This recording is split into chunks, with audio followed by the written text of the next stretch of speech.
안녕하세요. 법무법인 네임파트너스 이승재 변호사입니다. 안녕하세요. 김한미 변호사입니다. 흔히 통매음이라고 불리는 통신매체음란죄는 어느 날 갑자기 관련 혐의로 형사고소장을 받게 되는 사건 중 하나인데요. 정말 문제가 될 것이라고는 예상치도 못했고 형사적으로 문제가 된다고 생각하지 못했던 부분이기 때문에 정말 당황하시는 경우가 많습니다. 이렇게 당황스러운 상황에서 저희 법무법인을 찾아오셔서 그 경위에 대해서 설명을 하시는데요. 보통 롤과 같은 온라인 게임 채팅방에서 게임을 즐기다가 단순한 말다툼으로 욕설 내지는 성적 비하 발언이 오고 가던 중에 상대가 나의 발언을 캡처해서 고소한 상황이거나 연인관계에서 감정이 격해져 성적 발언이 있었던 경우가 다수를 차지합니다. 즉 일상생활에서 충분히 발생할 만한 일들에서 발생하는 것이고 그렇게 더욱 억울한 부분들이 많은 건데요. 오늘은 현재 이런 상황에 처하신 분들에게 도움이 될 만한 대처 방법을 한번 말씀드리겠습니다.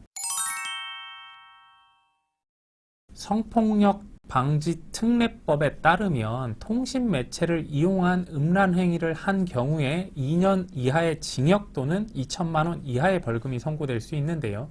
물론 온라인 게임 혹은 SNS 대화방에서 일회성으로 욕설, 성적 비하 발언 등을 한 경우에는 단순한 벌금형으로 처벌되는 것도 일반적입니다.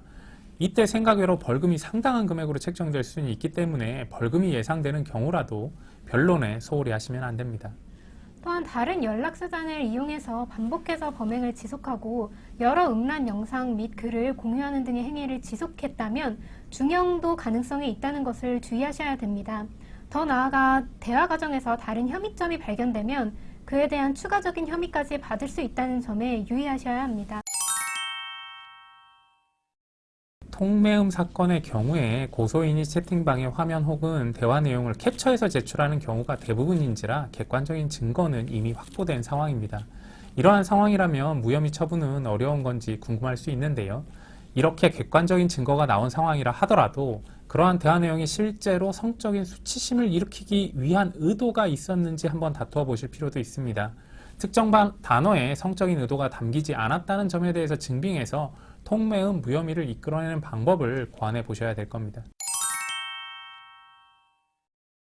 우선 앞서 말씀드렸다시피 통매음은 객관적인 증거가 남아있는 경우가 대부분인 사건이므로 이에 반하는 진술을 하시지는 않는 것이 좋습니다. 또한 형사사건에서 합의가 중요하다는 점은 일반 분들도 잘 알고 있기에 무리하게 피해자와 합의를 시도하는 경우도 종종 있는데요.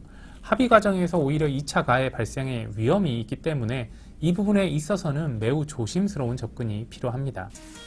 통매음 사건은 사실 내가 정말 생각지 못한 부분에서 문제가 되는 사건입니다.